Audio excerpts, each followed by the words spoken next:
সড়কে দুর্ঘটনা এবং দুর্ভোগ কমিয়ে আনতে নানাবিধ কর্মসূচি হাতে নিয়েছে প্রশাসন, যার ধারাবাহিকতায় এবার মহাখালী থেকে বনানী পর্যন্ত আন্তজেলার সকল বাসগুলোতে দেয়া হয়েছে গেট লক সার্ভিস।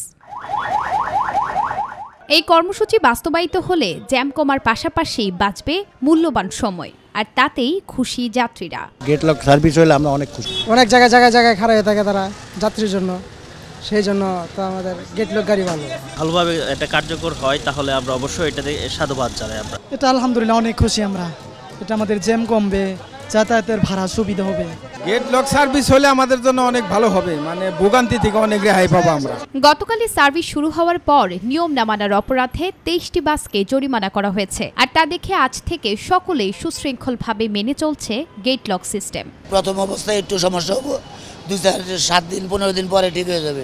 সবাই মানতেছে, আমরা মানতেছি, গেট লাগাই দিব। আমার টাইম শেষ, টাইমের গাড়ি 10 মিনিট পাবো গাড়ি, আমার টাইম শেষ হয়ে যাবো, গেট লাগাই দিব। মামলা দিছে যে জায়গা মালিক সমিতি নিষেধ দিচ্ছে, হ্যাঁ কেন উড়াইলো যাত্রী গেট করলে? রাস্তায় অনেক সময় দেখা যায় যে গাড়িগুলো এমনভাবে থামায় যে প্যাসেঞ্জার উঠার আগেই অনেক সময় টান দেওয়ার চেষ্টা করে বা তাড়াহুড়া করে, পুলিশের কারণে হোক, সার্জেনের কারণে হোক, অনেক ঝামেলার কারণে হোক, সেটা হয়তো বা হবে না। গেটলক সার্ভিস বাস্তবায়নে প্রশাসন কঠোর অবস্থানে আছে এবং ভবিষ্যতেও তা থাকবে বলে জানিয়েছেন পুলিশের এই কর্মকর্তা। আমাদের নির্দেশনা হচ্ছে যে টার্মিনাল থেকে যে আন্তজেলা বাসগুলো বের হয়ে যাচ্ছে তারা কাকুলি পর্যন্ত কোথাও যত্রতত্র যাত্রী ওঠানামা করাবে না।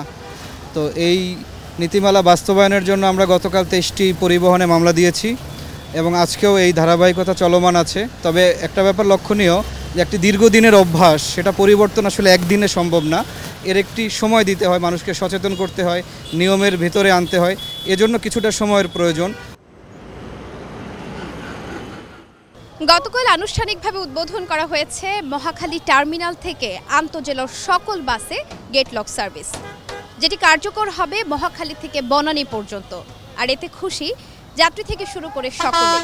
প্রশাসন বলছে এই সার্ভিস যেমন কমিয়ে আনবে যানজট, ঠিক অন্যদিকে বাঁচবে জনসাধারণের মূল্যবান সময়। নুসরাত শারমিন, মাই টিভি, ঢাকা।